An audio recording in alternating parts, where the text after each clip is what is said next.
I saw the prince's body hanging upside down from the palace tree, and his eyes, they were still moving. That image has never left my head. Even now, when I close my eyes, I can still see him twitching, hours after he should have been dead. Let me start from the beginning.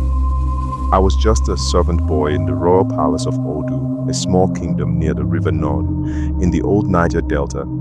This was in the late 1800s, long before I was born, but my grandmother lived through it and told me every detail. I believed it because she was one of the few who survived. Prince Akuro was the king's only son. He was handsome, yes, but cruel. He liked to punish people for fun. He once made a guard crawl through broken shells because the man forgot to bow low enough. He had another servant tied near an anthill for stealing a mango. No one dared to question him because his father, the old king, loved him too much. One night, something changed. A woman was brought into the palace, a young widow from one of the fishing villages. The prince wanted her for himself, but she refused. She said she was under protection. Everyone laughed at her until the night after.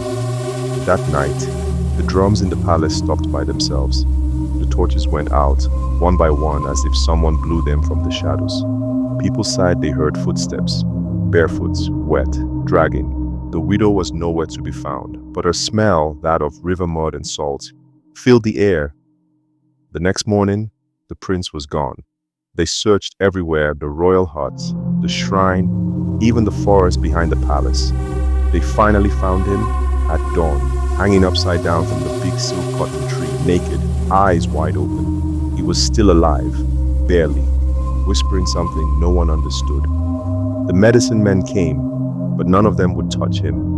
They said the water spirits had claimed him. He hung there for 3 days. On the third night, the king ordered the guards to cut him down, but when they did, his body was gone. Only the ropes remained. No one saw him again. After that, every rainy season, someone in the royal family would die the same way, hanging upside down, near the same tree. When my grandmother finished the story, she told me that the tree still stands. She said if you pass it at night, you can hear water dripping even when there's no rain. And if you look long enough, you might see him watching you from between the roots.